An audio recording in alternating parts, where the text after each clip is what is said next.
والله عندنا دورات في جدة. تمساح. هذا تمساح.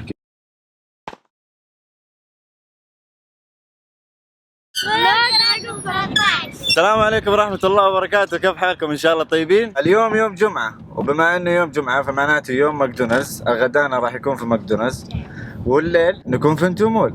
تراب. طيب تراب لا تجي امشي كذا. دحين انت زعلانة يعني عشان تعبى تراب؟ ايش معنى انت؟ هو لابس جزمة يا حبيبه، مو زيك البس جزمة. شوف انا زيك. طيب والله زيك. هذا زي حقها. شوف زي ميمي برضه. لا تزعلي. رزق على الكام. عام كل ما كان اروح هو في تراب. طيب انت في السعودية، طيب ايش يسوي؟ لا خلاص ميمي كبرت خلاص. انت ايش؟ بدك تطلع فوق؟ يلا يمديني. يلا بسم الله. هي لسه بدري دقيقة. يا الله انت زي سلو موشن بسرعة. طيب يلا اسمي يلا.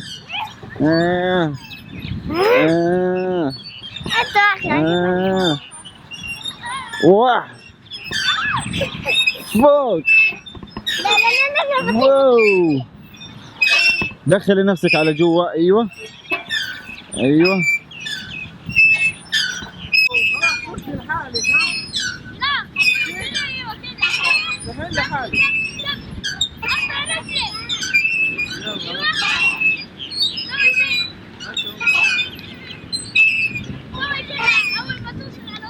انا العب معاك.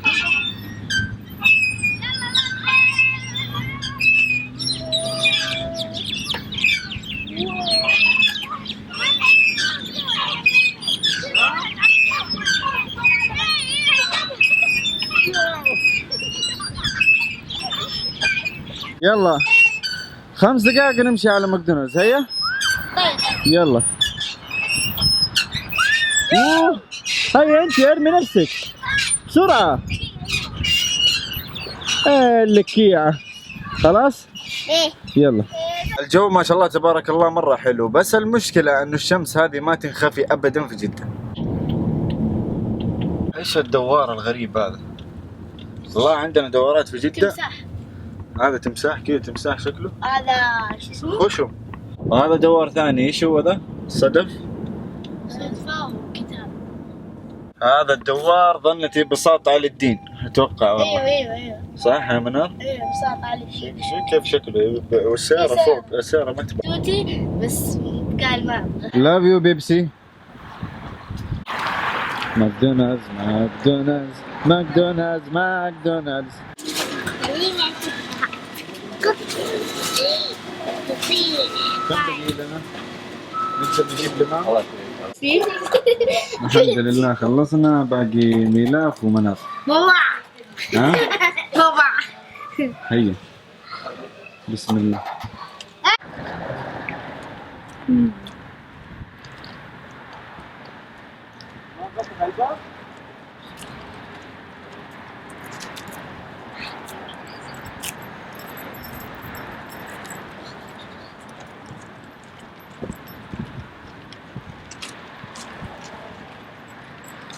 رجعنا البيت الحمد لله، بس بوريكم شيء. أقدم جريدة لعكاظ عام كم؟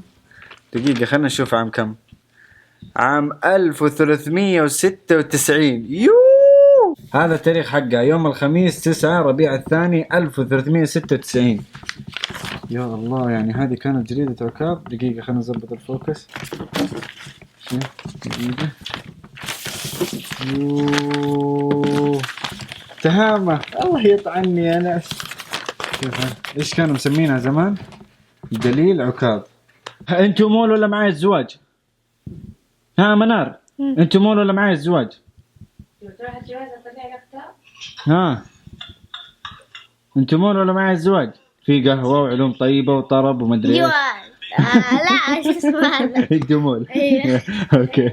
لبسنا وظبطنا وحطينا العود وسوينا كل حاجه. الان متوجهين على انتم مول، بنزل اهلي وبعدها نرجع لخوينا نبارك له ونسلم عليه وكل شيء، وبعدها نرجع لانتم مول مره ثانيه عشان نجلس مع اهالينا. والله العظيم مره تعب. خلصنا الزواج الحمد لله ورجعت على انتم مول، بس تفاجأت انه منار نايم.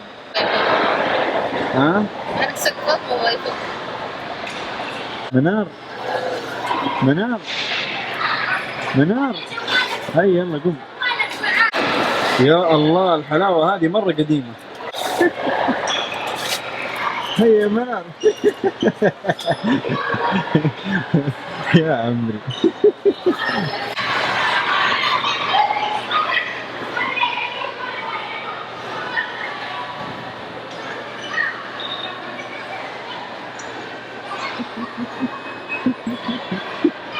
والله مدروخ المسكين.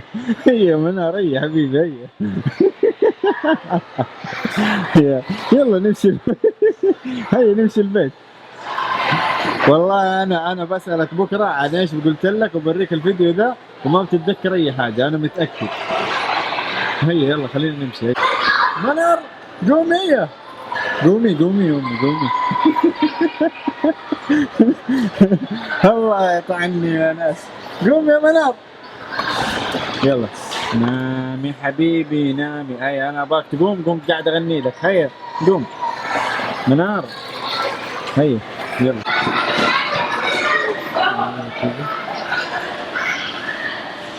ها باقي دايخ؟ يلا هنا هنا هنا هنا هنا هناك سير هناك شوف. طيب وصلنا البيت الحمد لله، بس حاب اقول لكم شيء قبل لا ننهي الفلوق. تتذكروا انه اول تكلمت على اساس انه الوالده كانت تعبانه وكان عندها نزيف او نزيف حاد جدا في الانف، كولها انفها مره ثانيه، لكن مع الاسف الشديد انه ما في فائده. كل ما مثلا جات تشتغل او تسوي اي حاجه او ان شاء الله حتى تصب فنجان قهوه، مجرد ما انها ترخي راسها زي كذا ينزل الدم على طول تكرمون. فراسلني واحد من الاشخاص من عائله مهند، الله يسعد الدنيا واخره وين ما كان. شكرا يا عائلة مهند على كل حاجة. والله العظيم اني قاعد اقول الان كذا بيني وبين نفسي، قعدت اقول يعني انتم الان عددكم قليل ما شاء الله تبارك الله، بكرة لو مثلا يعني لو رب العالمين اراد وصلنا 10,000 وصلنا 50,000 وصلنا 100,000، انا بكرة مثلا اذا صار حاجة ولا شيء لا قدر الله انتم اول ناس راح توقفوا معايا. فتراسل معايا هذا الشخص فقاعد يقول لي يا مهند جيب لي الوالدة في مستشفى الملك عبد العزيز اللي موجود في الطائف وتعال انا احل لها مشكلتها. ومن حسن الحظ الحمد لله انه في اجازه الان لمده اسبوع، يعني اقدر الان انزلها من الطائف من جده على الطائف على طول بدون ما انا اشيل هم، وفي نفس الوقت اقدر اعالجها وارجعها على جده. يعني انا ما ادري صراحه انا ايش اقول لكم، كيف اشكركم عائله مهند، كيف اقول لكم انا مره احبكم واعزكم واقدركم وكل حاجه، ورب الكعبه اقسم بالله ان اقول لكم ذا الكلام من جد من جد من قلبي، لانه أنا من الناس اللي أحب أنظر كذا لقدام. فكرت كذا لو يوم من أيام رب العالمين رزقنا بعدد متابعين وكل حاجة، بكرة كيف راح تكون. الشيء الأخير وقبل لا ننهي الفلوق، تلاحظوا إنه عدد اللايكات أول ما بدينا كانت جدا قوية وكنا نوصل تقريبا 255 إلى قريب 300 تقريبا. الآن على الفلوق الأخير تقريبا ما أتجاوز عدد اللايكات إلا 130. أنا أعرف إنه كل ما طولنا وكل ما نزلنا فلوقات كل ما تطورنا وكل ما كبر العدد.